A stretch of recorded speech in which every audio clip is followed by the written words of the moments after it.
Hey, shalom everyone. I'm Amir Tsarfati. We are here at Connect in the Jezreel Valley in Galilee. And today we have a very different Q&A to share with all of you here. It's not Pastor Barry Stagner that is sharing it with me from Southern California. Today, the whole team, both the people that are asking the question as well as the two that will answer your questions, are here at Connect. Yes, you guessed that right. We have a tour group of some very brave people that made it to Israel, even though there are so many rumors of wars in regards to the situation in the Middle East. They made it. It's about 30 people from America, Japan, Australia, and we are going to have this group, our group, asking the questions today, and Pastor Mike Golay and myself will answer them. So Pastor Mike, shalom, good evening. Shalom. This is a very special tour. It's the first one of 2026. We also have the Jordan component. And as you said, the brave souls that have made a decision on their own free will. Even some of their family members didn't necessarily agree to be here at such a time as this. Today was a phenomenal day. It was. And it was a very successful day. And we expect the rest of the trip to be very successful. Yeah, we started a day in Joppa where we studied about how Peter was a very, very obedient person to the calling of the Lord to share the good news with the non-Jews, with the Gentiles, following probably Jonah, who also received that task to go to a non-Jewish city in Nineveh, which is Iraq of today, and warn them and ask them to repent. Of course, both cases, originally they said no, but then God changed their mind somehow. Yeah. And of course, Nineveh, the whole city repented then. And of course, when it comes to Peter, we know exactly that the outcome of Peter's obedience is seeing all of the people here today sitting with us and all of you guys that are watching from all over the world. We moved on then to Caesarea, where Peter actually shared the good news with Cornelius and his family and his household. And we ended up the day on Mount Carmel, where Elijah had this amazing contest with the prophets of Baal and Asherah. And now we're here in the heart of the Jezreel Valley. And what we're going to do is this. People have microphones. They're going to ask the question. Mike, you're going to repeat it. Yep. And then we're going to try and answer as best as we can. So our group has been instructed to ask any question about the Middle East, Israel, Bible prophecy, and the Bible. It's a very special opportunity, and I wish you could all see this group. They're a fine group of people. So let's begin our question and answer time. We'll have our hands up, and then we'll get a microphone to you so the video feed or the audio feed can hear you clearly, and then I'll reiterate the question. Matt has the first question. Okay, there you go. Alrighty. Two questions about the coming global, the coming global empire that's going to be taking over the entire 7-year tribulation. There have been many speculations about, is this global empire going to be like Amerika, or is it going to be some other kind of nation? What is the actual biblical case for this being a type of revived Roman Empire? And two, what are the present conditions in Rome now that can basically prepare for that? So your question, to summarize, really is, what is going to be the culture of the future, so-called Roman or global or whatever many people are calling it, and who's going to be behind it? Mm-hmm. That's quite an awesome question. It's part of the book of Revelation. Amir, what do we know about that? So first of all, in regards to the hints about the Antichrist rising from Western Europe, it's very simple. When you read in Daniel chapter 9 about the emperor that is going to, at the time of Daniel, it was a future event, that he will come and he will destroy Jerusalem and the temple. Obviously, that's the Caesar, or the Caesar or the emperor of the time of the Roman Empire, first century. Now, when Daniel was talking about those 70 weeks, the time of the destruction was within the framework of the end of the 69 weeks. And then he moves to describe the 70th week, the last week, and he's not talking about someone from a completely different part of the world. He continues with the same language, but he's talking about something that is obviously a future event. Because if the temple was destroyed after 69 weeks, how come a new leader will stop the sacrificial ceremonies halfway through if there is no temple? So obviously there will be a new world leader. He's going to increase Hegbir Brit, to somehow cut a better covenant, a covenant that will not just be peace, but also include the temple component. He will allow the building of the temple, the resumption of the sacrificial ceremonies, and halfway through, stop them. So we believe that if Daniel, who described this whole thing, did not differentiate geographically these two people, that means they could come from the same place. In regards to the global empire, the Antichrist may come from Western Europe, but the idea of the world as it is today is definitely not applicable, because we believe that the division of the world will be completely different. The Bible speaks in the book of Revelation about 10 kings that will not receive yet their power, and they will receive their power and then obviously let the Antichrist be above them. In other words, our world will be redivided to different alliances, such as what the EU is today, or USA is today, or the Soviet, not Soviet, but Russia. The whole area will be redistributed. Because remember, Russia, for example, I'll give you an example. Russia will be defeated on the mountains of Israel in Ezekiel 38. So what's going to happen to that part of the world? Someone else is going to have it in a completely different setup of geographical and political entity. I also believe there will be shifts in the political arena in Asia. We don't know how, but it will happen. The whole world will be redivided, and there will be 10 kings that will be overseeing 10 different parts of that kingdom. We don't know what it will look like now, because it's not there yet. We're not there yet. But we do know it will happen, and we do know that this is how, in a much more effective way, the Antichrist is going to rule the world. Mm-hmm. So that's as far as your question is concerned. So. And I'd also remind you too, and we've talked a lot about this over the years, the more urban you get in today's day and age, the more consistent the cultural values will be. There are usually going to be a lot more openness to rogue sexuality, anti-Semitism, or going back in time for many of the religious persuasions, and so any religion goes.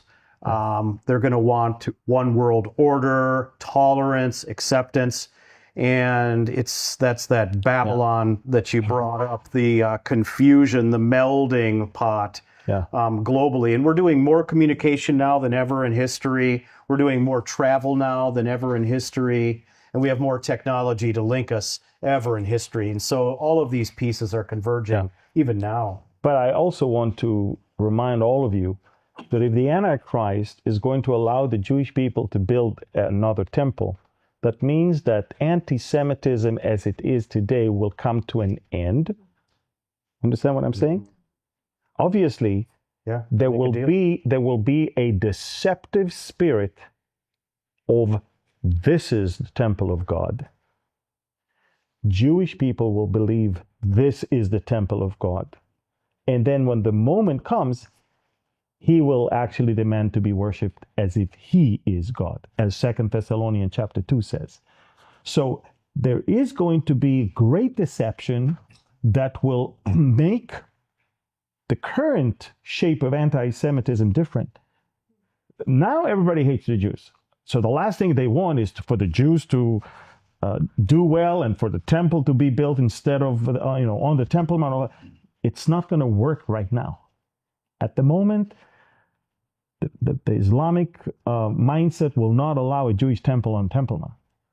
Something has to happen, and I believe that's the Ezekiel war that will bring about the end of radical Islam and will bring about a beginning of an era of great deception that will, on one hand, cause the world to receive a world leader and cause the Jews to think that these are messianic times.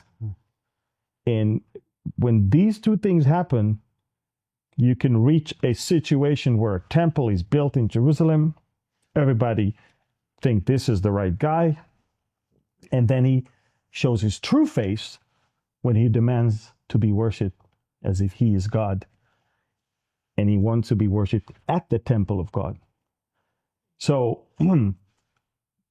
bottom line, anti-Semitism is going to rise until the Ezekiel war will bring about the end of radical Islam.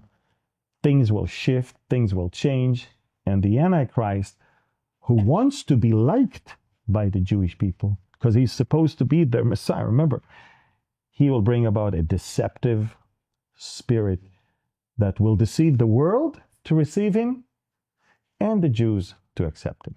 Mm. Yeah, excellent. Let's move on to the next question. Who's next? Slip up your hand. Okay, we got several here. We'll start on the front here. Okay, then we'll come over to Philip.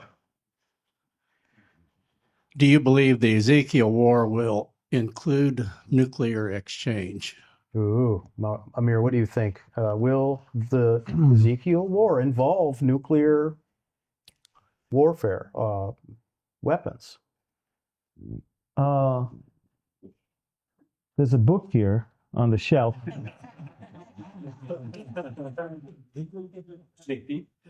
Look, the bottom line you need to remember from the Ezekiel war is that God will win in a supernatural way. And so we are not going to win because of any use of any great weapon. Now, will the armies that are coming against us try to hit us with whatever they have? I'm pretty sure they will. What is it? We have hints in the 39th chapter of Ezekiel as of the things that will be burning for a certain time, and they will have to be left somewhere in the area of the Dead Sea to be burning for that long. So there are some hints, but I just think that our enemies will see that they're facing something much bigger than the IDF. The IDF will have almost no role in that war, if you really think about it. The one that will fight is not the IDF, it's the God of Israel. And he will do it in a very amazing and supernatural way. And so the enemy will use whatever the enemy can. And you can sail with your imagination when it comes to the types of weapons they will use. Yeah, I mean, you brought up the disposal period, and yeah, again, it's all conjecture. Yeah, there's a lot of excitement around. Will that nuclear power? Will it power Israel? Will they be creative with this whole thing? It's written, but we don't have the details. That's the frustration. We all want details. We want to all map it out, and we all want to know. Yeah. Well, one thing is for sure: the enemy will be defeated on the mountains of Israel by the God of Israel, and God will use it to get the glory and to convince the whole world that He is God. That's what we know. I think that it makes sense that the most powerful weapon of men is no match to the simple things that God can do. So it could be so. Yeah. So let's go on over to Philip's question. Philip from Switzerland is with us tonight. Philip, you guys were actually on our tour in the footsteps of Paul. Yes, in Greece and in Rome. Yeah. absolutely. Yeah. So my question is, what happens to Iran? Oh. Iran wants to erase and destroy Israel.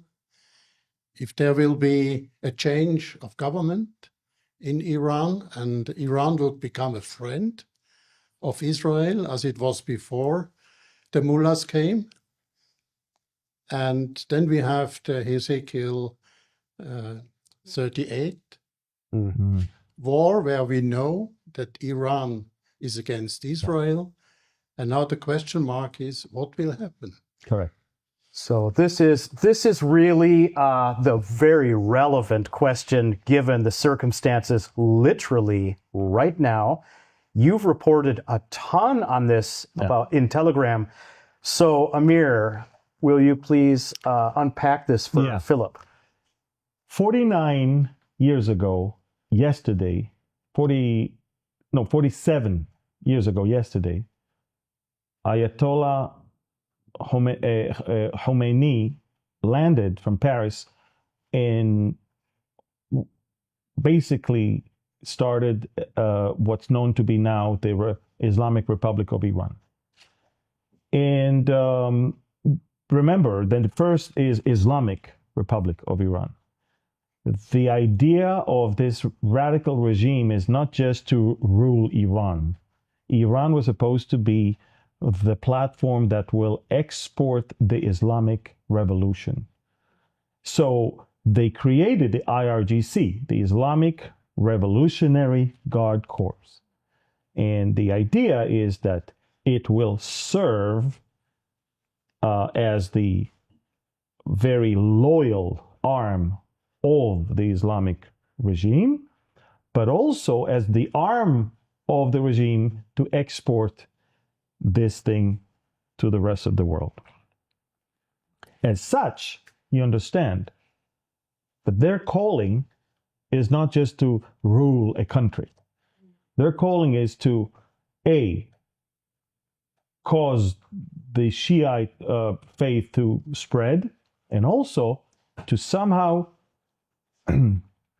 enhance and expedite the end times prophecies that they believe in. And destroying Israel serves that purpose. So when you come to look into who these people are, what they believe in, you understand that this is not a regime that will allow anyone to topple. It's not a Maduro regime. It's not someone who will wake up with his pajama in the middle of the night and allow people to take him to a helicopter and be flown to New York City. This is a regime that will butcher hundreds of thousands of their own in order to preserve themselves. And this is a regime that will do whatever it takes in all means they have to preserve their power.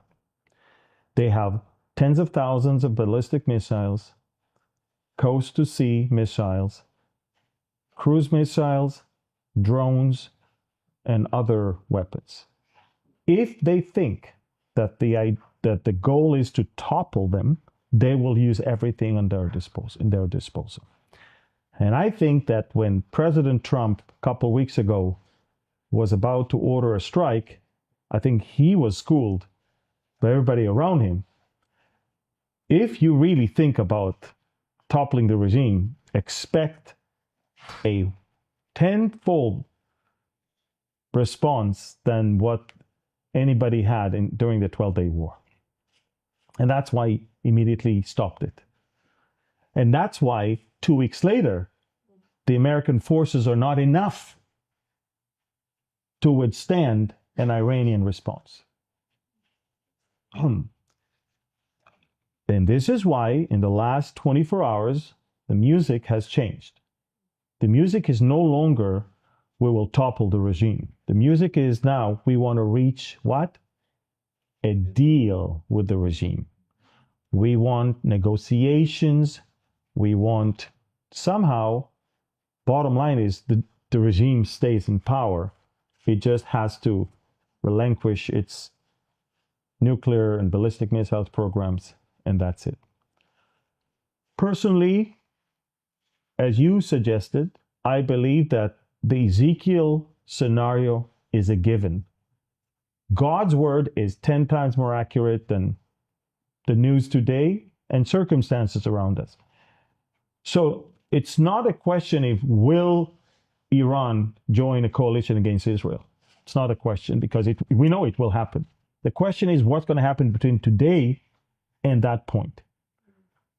I find it very hard to believe that in between where we are today and the Ezekiel war, there's going to be a cycle of peaceful government, another set of peace agreement with Iran, and then another Islamic revolution, and then another hostile regime.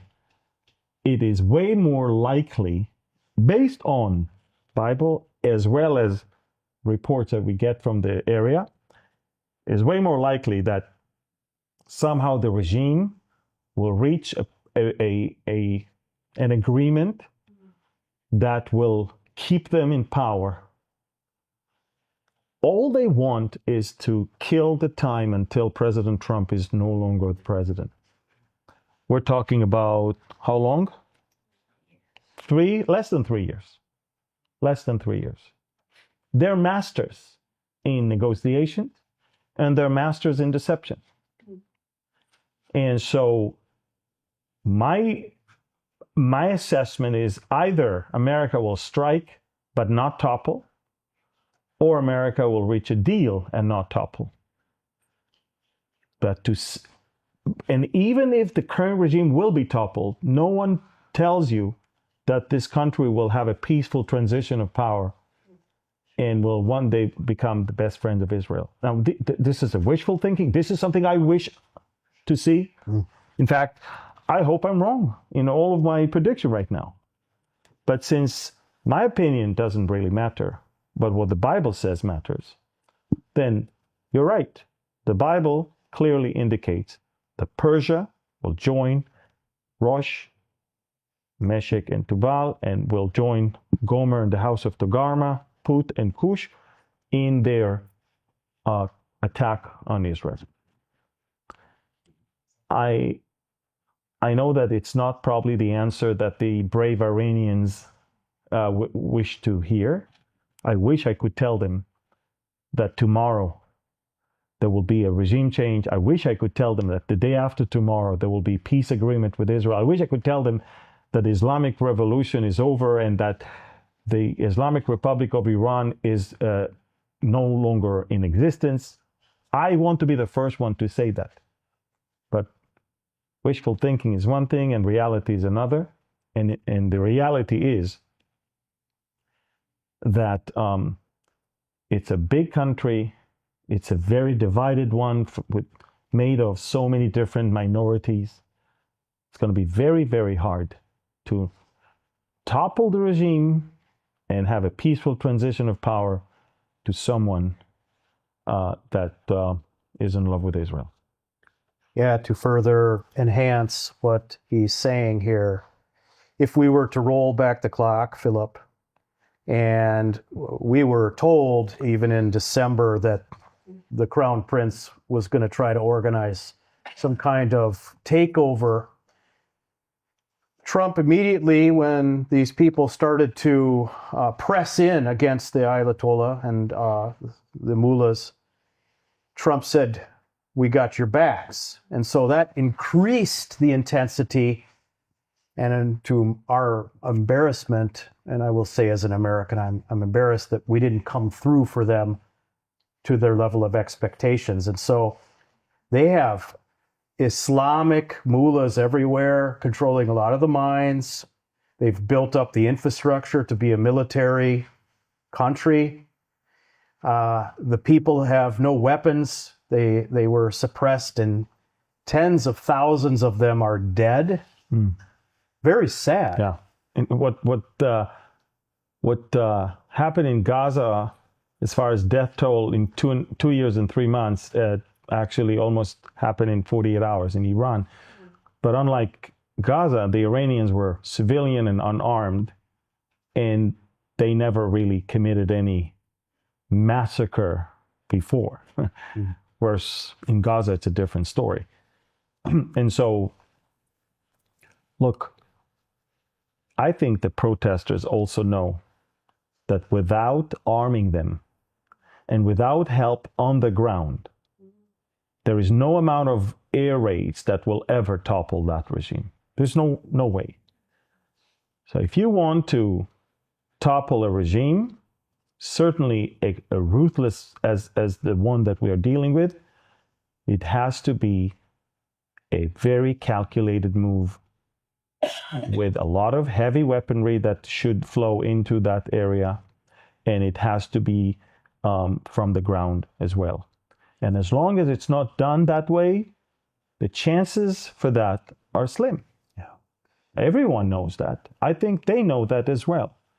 What they were hoping is that help will come from the ground, not just from the air. What they were hoping is that while America will drop bombs from the air and maybe somehow eliminate the leader, someone else is going to give them help from the ground as well. Yeah. And biblically, we know that as tragic as this is, biblically we know Iran will in fact join Russia and Turkey to invade Israel in the future. And maybe after the Ezekiel war, when the Iran that hates Israel will be defeated, we will see a free Iran. We will see those people finally getting what they want. Could be, and I hope I'm right. But to get to the point where a country like Iran will join a coalition that will come and invade Israel in order to destroy it, you have to have a very hostile regime. And this is what we have right now. Now, if I'm wrong and tomorrow the regime is toppled, then I assume the Ezekiel war will take place, but not as soon as I thought it would be. That's all. And you know, I would be okay with that also. And that's all I can say. Well, excellent use of time so far. Ceci has a question. Let's get her question up. Shalom, Mike and Amir. Thank you for inviting us to your beautiful Connect Center. It is miraculous. It's beautiful here. My question got partly answered. It was regarding President Trump, who, in my opinion, is been the best president for the United States, has been the best friend of Israel since I would say President Truman, Nixon, and possibly President Reagan. But my question is two, actually. One is, what specific advice would you give to President Trump today regarding Iran, the Middle East, Israel? And my second question, which I've been curious, I have my own opinion about this one, is who would be the best suited to carry on the legacy of President Trump, J.D. Vance or Marco Rubio?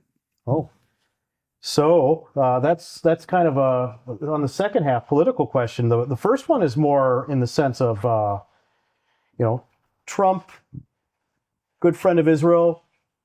He's a human being. He can make mistakes. He's made mistakes. How would you gauge what her question is on Trump and the welfare of Israel? How do you foresee the next few years of his presidency? And like she said, what advice would you give him? Well, let's start with, I agree that President Trump is by far the best president that America had, and definitely the best friend Israel had in the White House. There's no doubt about that. And I will also admit that a lot of us had big doubts whether any of the hostages will ever get back. And to speak today, February 2nd, and to know that we just went through the first weekend without any Israeli hostage in Gaza, it is miraculous. And much of it has to do with the way he did things. So even if you don't agree with the way he's doing things, eventually you need to judge it by the outcome. And the outcome is that Israel is in Gaza. 53% of Gaza is still controlled by Israel. All the hostages, whether dead or alive, are back. And phase 2 is about to begin, which is disarming Hamas and demilitarizing the Gaza Strip. If you told me a year ago that we will be at the point where all the hostages are back, Israel still controls 53% of Gaza, and we're at the point where Arab countries are signed on a paper that actually obliges Hamas to disarm and Gaza to be demilitarized, I would think you're crazy. And here we are at the point where it is a reality. Every time somebody doubted Trump's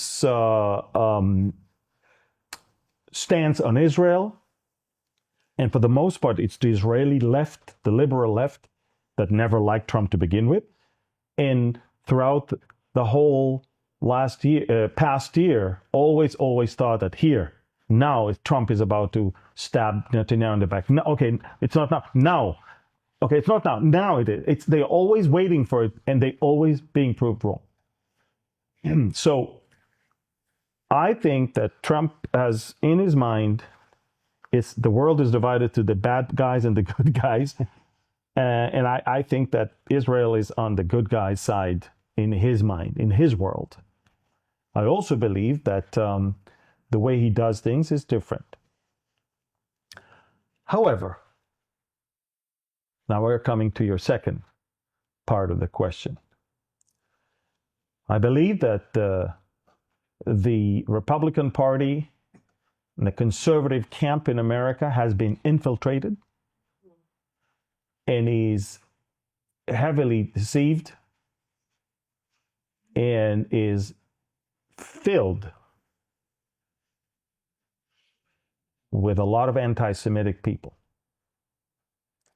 And I think that we are losing the younger generation of that conservative camp due to the fact that many of them are following certain influencers that are, I don't have any other way to describe it, they're demon possessed.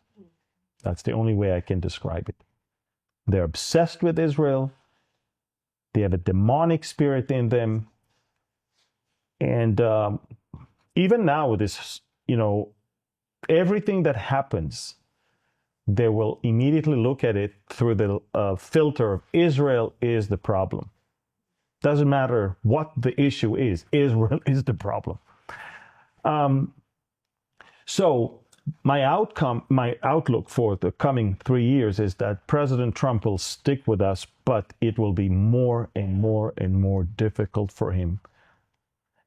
And I do believe that eventually, with the way things are going, as much as I wish Rubio will be the successor, which I think would be a much better thing, I think the way things are moving and the way the younger generation is pressing and pushing, I think it's likely that Vance will be the preferred option, just to make sure that they get the maximum support and not lose support to the Democrats. Which means that I do believe that the time is coming when America, from both sides of the house, will no longer be standing with Israel. If it used to be 90% or 95% of the house standing with Israel, because there's always there was always that little Islamic part in the Democratic Party that was always against us. Now the gap is getting bigger and it's getting wider and wider, and we see pockets not only in the Democratic Party but also within the Republicans. And I think that Trump himself, during the Hanukkah party at the White House, said to the Jewish people, "You're losing support in Congress. It's no longer an automatic support that we used to have. That's it." The good thing is, the God of Israel does not need America to protect Israel. The God of Israel can also use his own power by ways of earthquakes and brimstones and fire and all of that, which he will use in order to win the war. As I alluded earlier today, when we were in Caesarea, my concern is not if Israel will survive. My concern is, where are you going to be? On which side will you find yourself when Israel is going to survive? And I'll be as honest as I can with you. America is moving in the wrong direction. And at least when it comes to that particular issue. And the good thing is, when we get to the point of the Ezekiel war, we'll find ourselves alone, as the Bible says. But the God of Israel will intervene and fight for us. So I trust President Trump and his judgment when it comes to how to do things here. I believe that all the other politicians tried everything else and everything else failed.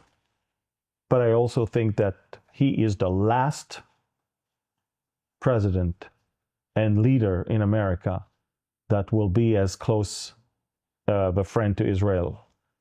And I think that there will come a day when we will all miss him. And we're going to see a lot of populist ideas and very, very, very sad way of looking at things. Even, I mean, we just had a few days ago the International Memorial Day for the Holocaust. And you could see that a lot of people, when it comes to people in power, had a hard time saying the right words. In many of the television channels, they said that 6 million people died. Who are the 6 million people? There's only one group of people that were 6 million, because many more people died in World War II. But 6 million, we're talking about Jewish people. 6 million Jews were murdered. When you say 6 million people, and because you have a hard time using the word Jews, then don't even commemorate this Holocaust Memorial Day, because it was all about that. The word Holocaust is a word that is used for the mass killing and murdering of the Jewish people. So you cannot just talk about 6 million people. But that alone tells you that we're being re-educated and we're being brainwashed, basically. The people, a generation from now, people will not even know what the Holocaust was all about, and if the Holocaust ever happened. So, yeah, I don't have a great outlook when it comes to American politics, but I will tell you this. The Bible says not to grow weary in doing good. the fact that you see something goes the wrong direction doesn't mean you need to go the wrong direction. And the fact that you see bad trends doesn't mean you need to be part of it. You need to do good, and in due time, you will receive your reward.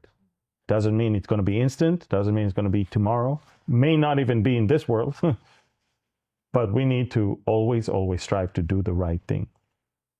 So even if your country, if you're Americans, if you're Australians, you already know your country is in the wrong direction.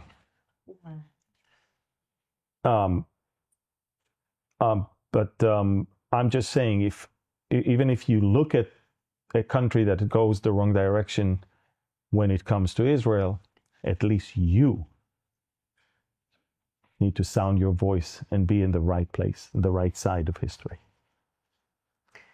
Yes, Essie, we do what we can, but let's just remind everybody from a pastoral perspective, love the Lord your God with all your heart, with all your soul, and with all your mind, and your neighbor as yourself. We don't have to love our country with all our heart, mind, and soul. We love the Lord with that, and that was the values that drove the foundations of the United States. So the more we do that, the more we vote towards that, the more we prolong the beauty and the strength of the United States.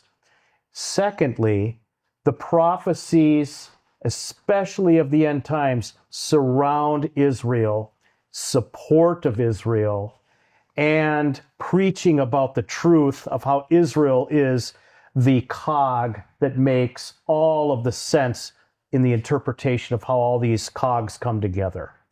And so it seems like President Trump has at least some understanding of that, but certainly from a political standpoint. Hopefully any leader will project the values of the Bible and strength of leadership and have results. Otherwise, we should all be encouraged that we already are worshiping the Lord and the God of Israel, and our future is secure and inevitable in that sense. And we do what we can with our own sinful, fallen countries of what tools the Lord has allowed us to as responsible citizens. So we're nearing the end. Really? I believe we have one more question. Right. Let's come right here and ask. Yeah, Kathy. Let's get Kathy's question. So I was in a Bible study, and I've heard this from a couple different places, where they said when the Babylon has fallen, and they said that's America. Okay. And I thought, that doesn't sound right. Okay. Give me your comments on that, because I don't know how to really speak to that other than the Bible. We're so ethnocentric in America that everything revolves around us. And it's like, but the Bible is all about Israel and the land. Yeah. So can you comment on that? Babylon has fallen, the great mystery. This is in Revelation 17:18. Amir, you've spoken and taught a lot about Book of Revelation. You wrote a book about it. Again, it's kind of relevant to what Matt was asking in a sense, but let's cover that section. Well, I do believe that Mystery Babylon is definitely not physical Babylon, okay, of Iraq of today. That's what I am sure about. But I will tell you that the more we look into Babylon, we look into a system rather than a specific country. We look into a financial system, a political system, and a cultural and religious system. All of that is going to fall. All of that. Now, description of a specific location of the people in the ships will see that things are destroyed, and from afar, it's a very picturesque description that is not necessarily talking about America, because not all of America is right next to the shores, okay? And not all of Europe is next to the shores. Not all. So that obviously is a picture that John had of a complete system that the world is going to be made of, that is honoring wealth and worships wealth worships men and men's system and worships the Antichrist and is not in any shape or form following the Lord, all of that is going to fall down. All of that is going to come and crash, which means the confidence that people have in the worldly systems of the future will have to come to an end, because it will come and collapse.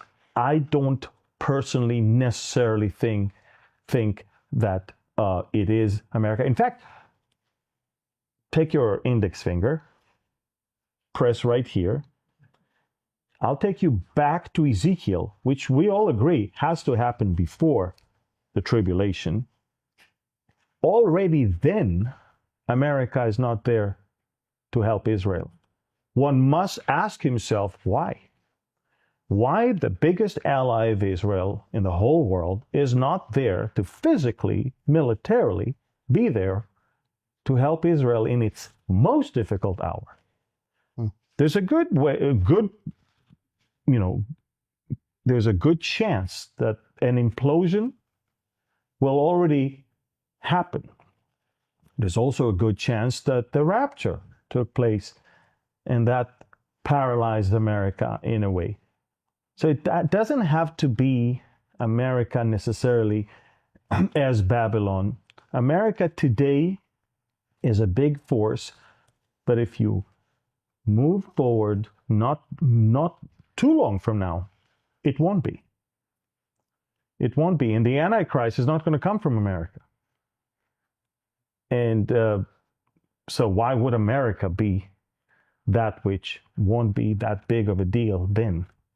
So I'm not one of those that will put America as a mystery Babylon from Revelation 16 and 17. I don't personally think so. And one of the main reasons is I think America, even way before that, will no longer be the world superpower. Okay. Yeah, let's we still have time for at least one more question. Yeah, please.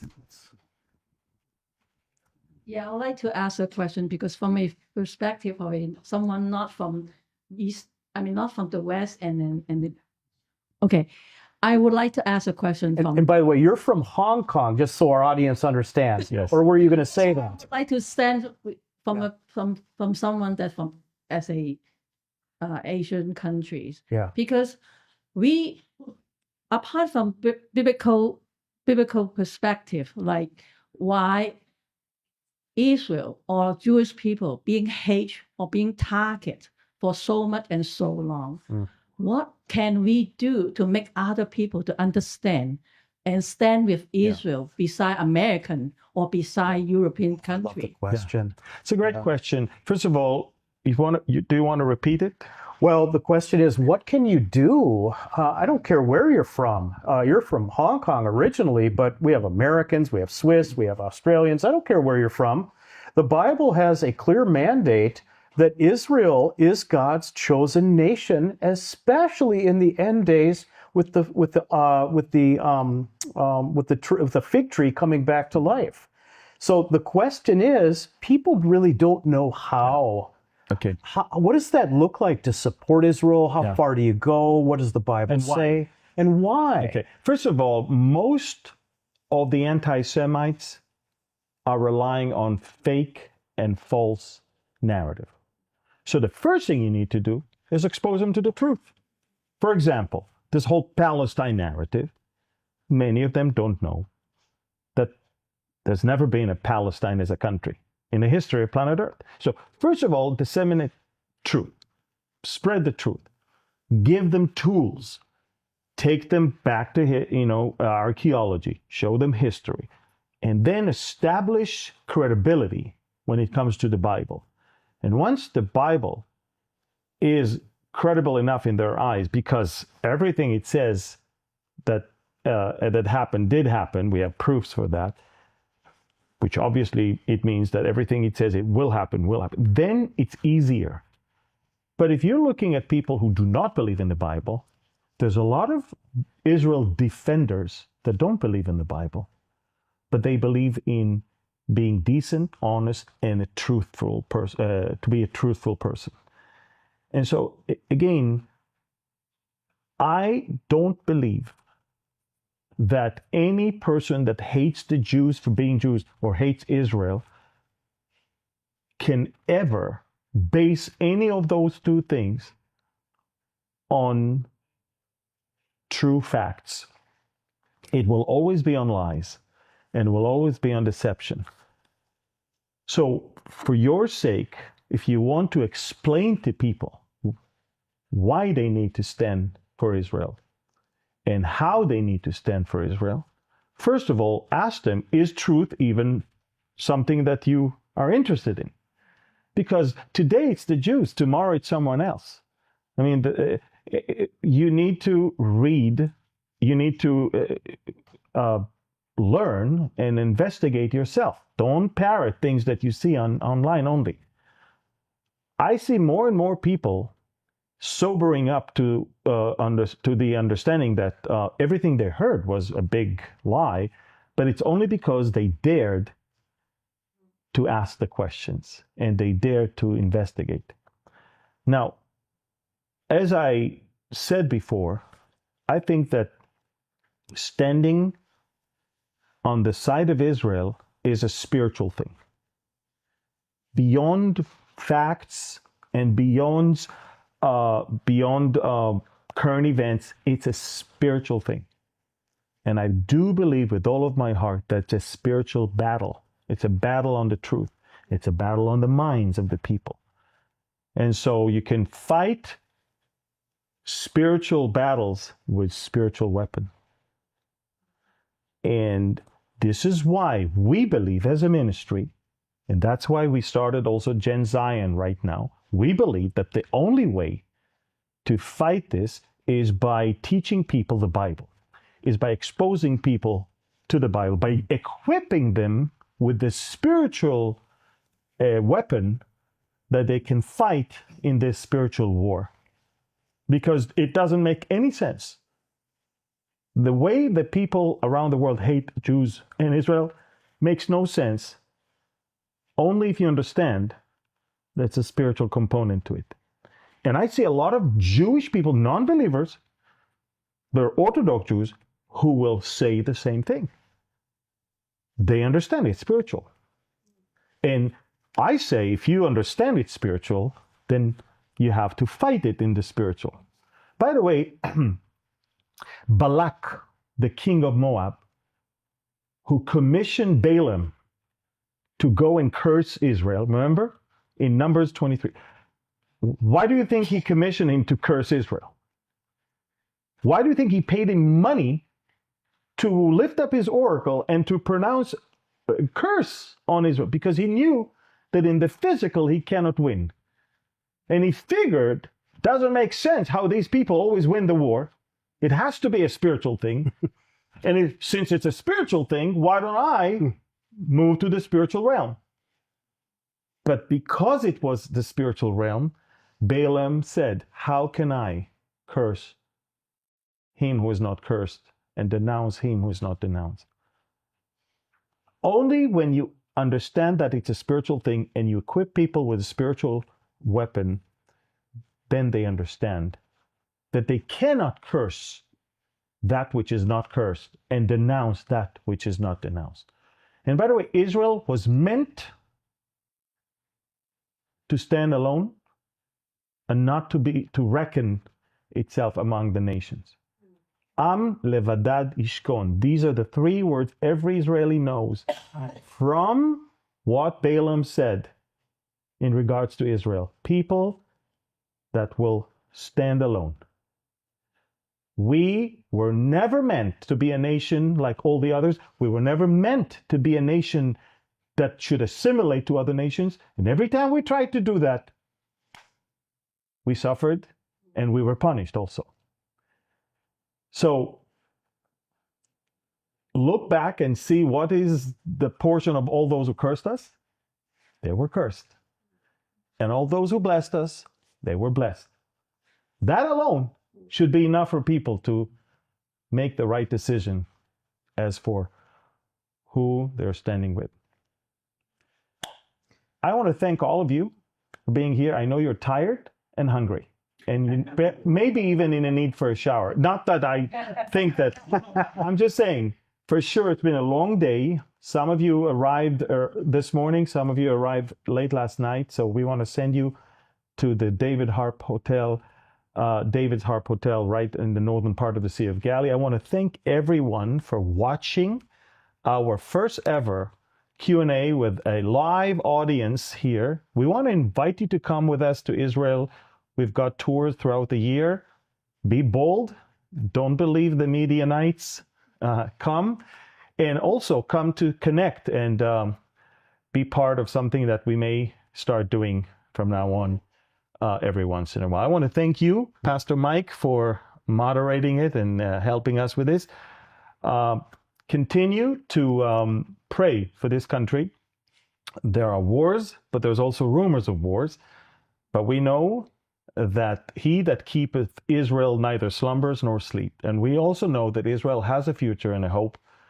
And we're not intimidated and we're not afraid. Please subscribe, comment, share, and follow us on YouTube, Facebook, and Telegram and Instagram. Again, thank you everyone for being here. Thank you. God bless you, and shalom.